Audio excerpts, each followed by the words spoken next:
역대기의 기록은 독특한 특징을 가지고 있다라고 우리는 알고 있습니다. 이 열왕기상하는 아무래도 역사적인 관점, 그러니까 어떤 그것의 사실적인 면을 좀 강조했던 반면에 역대기 상하는 그 역사 속에 비춰지는 하나님의 뜻이 과연 무엇인가. 그러니까 같은 사건을 보고 있지만 열왕기 상하는 그 역사의 나열에 초점, 그리고 그 역사 속에 드러난 사실들, 이야기들을 하는 반면에 역대상하는 그 사실로 드러난 그 사건이 하나님께서 무엇을 말씀하시고자 하는지, 하나님께서 어떤 뜻으로 어떤 마음으로 갖고 계시는지 보여주고 있는 성경이 바로 역대상하라고 할 수 있습니다. 근데 이제 한 가지 여기서 의문이 들어요. 열왕기상은 역사니까 이스라엘 민족이 망하지 않을 때 기록된 성경이에요. 그런데 역대상하는 이스라엘 민족이 망하고 난 이후에 에스라가 이스라엘 민족에게 역사의 의식을 다시 깨우쳐 주기 위해서 기록한 의미가 있거든요. 그런데 여기서 질문은, 그러면 망한 민족인데 과연 이 역사의 기록들이 과연 필요할까라는 거예요. 그러니까 망하면은 망했는데, 지금 성경에 보면 70년이 지난 이 시점이고, 이제 에스라와 한다면 포로 귀한 이후니까 그 시간이 꽤 많이 한 세대 두 세대 이상 흘렀음에도 불구하고, 그럼 과연 이런 기록들이 이스라엘 민족에게 무슨 의미가 있을까라는 생각이에요.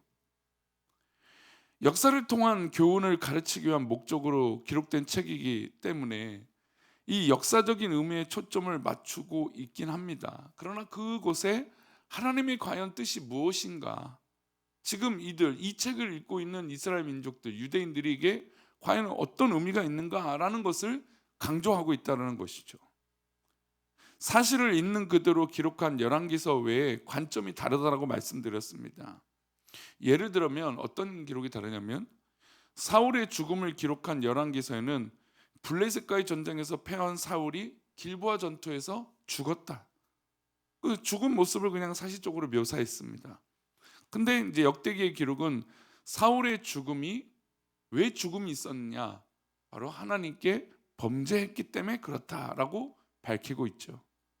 모든 역사적 사실을 하나님의 관점으로 들여다보고, 또 이것을 훗날 망한 이스라엘 백성들이 이것을 읽고 그 역사 속에 숨겨져 있는 교훈을 주기 위하여 이 성경을 기록하고 있다는 겁니다.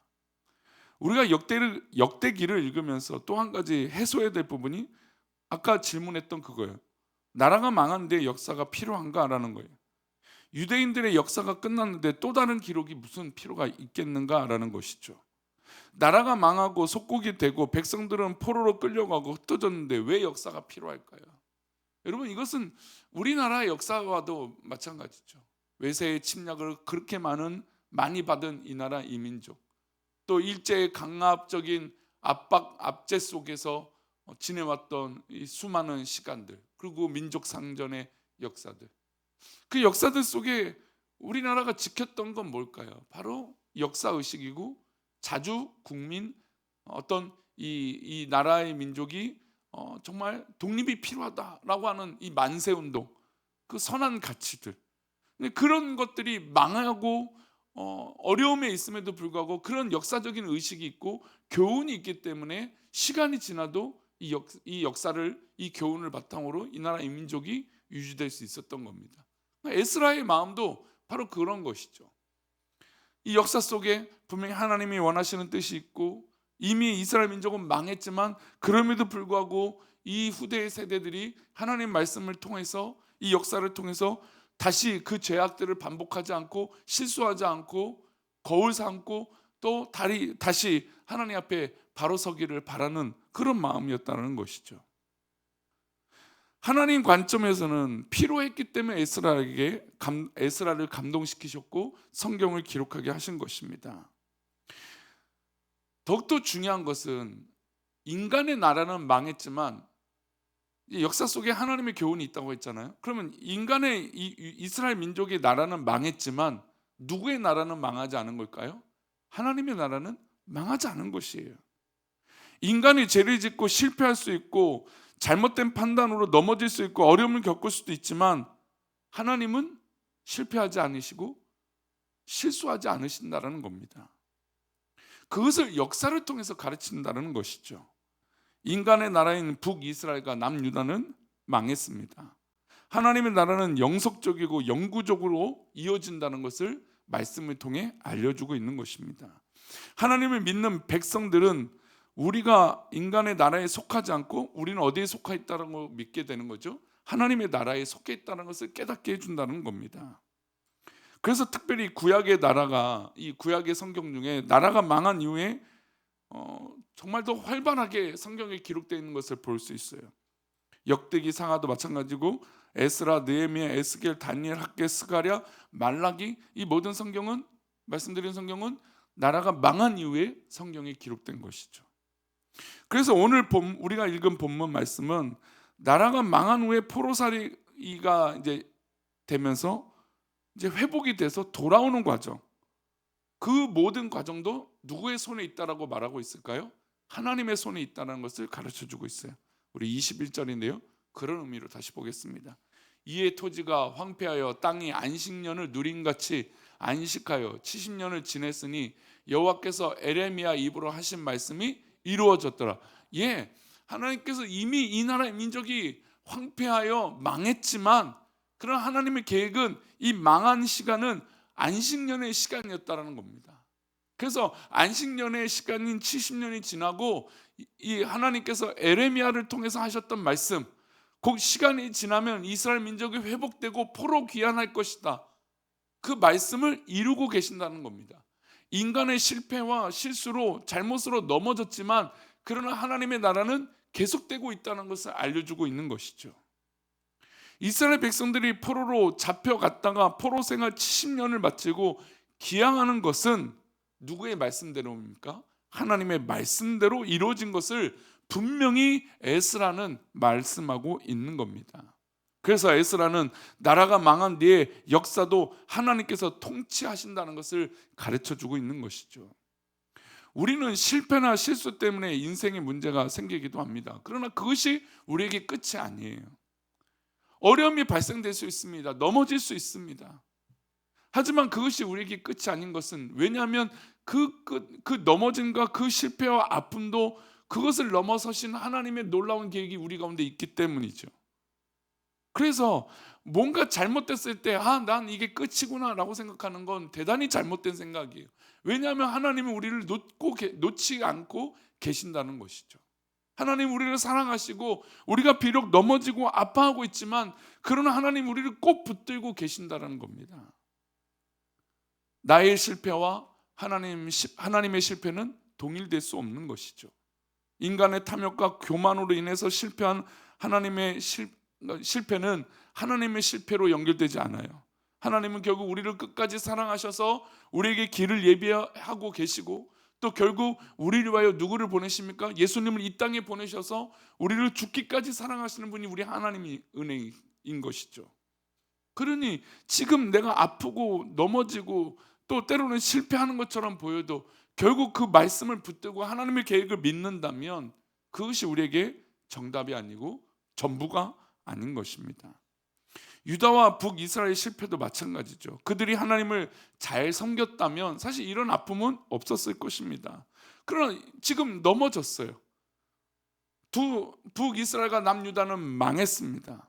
하지만 하나님의 율법, 그것을 지켰더라면 실패할 일은 없었겠지만, 그러나 지금은 현실은 넘어졌어요.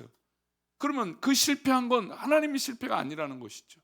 하나님의 말씀을 다시 회복하고 하나님의 계획을 믿고 하나님의 때가 임하면 다시 회복시켜 주신다는 것, 그리고 그것이 열려지고 또 다시 회복되면 하나님의 선하신 계획을 믿고 우리가 회복하는 것입니다.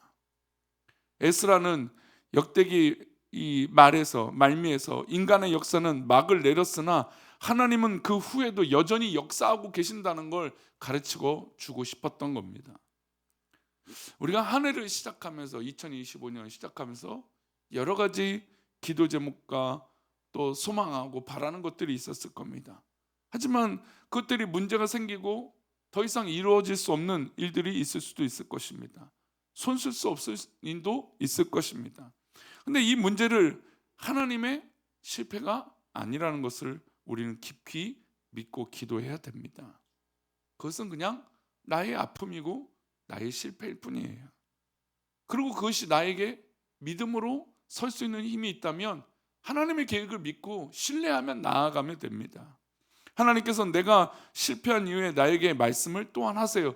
여러분, 우리가 어려움 당하면 우리가 어떤 회복이 일어납니까? 믿음의 회복이 일어날 때가 있지 않습니까? 왜 그렇습니까?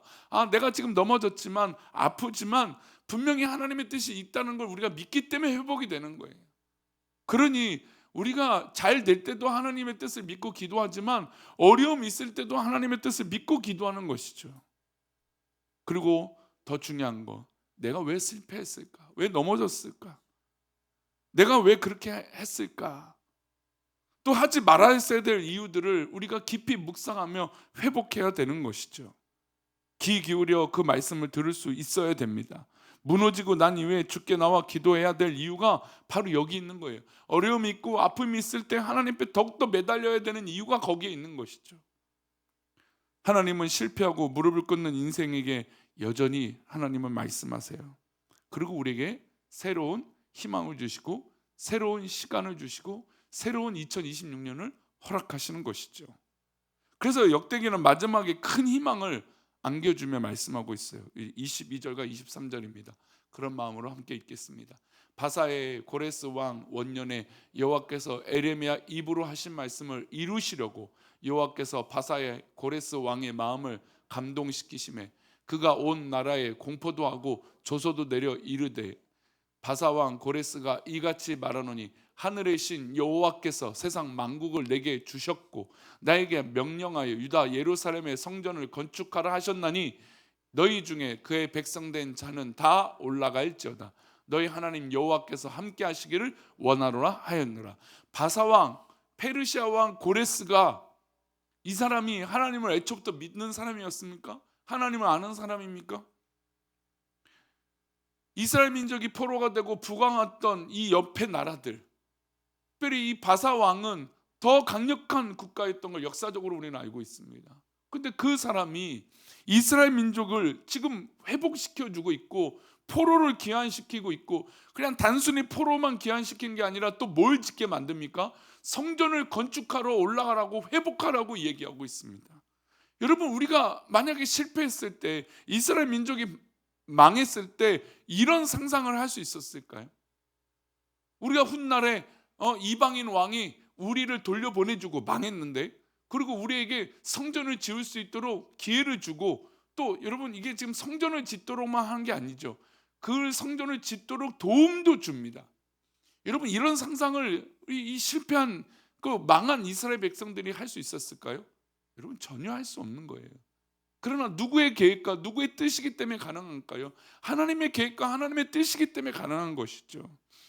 그러니 여러분, 우리가 넘어지고 어려움이 있을 때 우리가 낙심하고 포기하는 것이 아니라 우리가 또 다시 2026년을 겪고 또 기도하는 것처럼 하나님 앞에 회복하고 기도해야 되는 것이죠. 그리고 그 속에서 하나님 역사, 우리가 상상할 수 없는 놀라우신 하나님의 계획을 믿고 그 계획을 의지하며 나아가야 되는 것인 줄 믿습니다.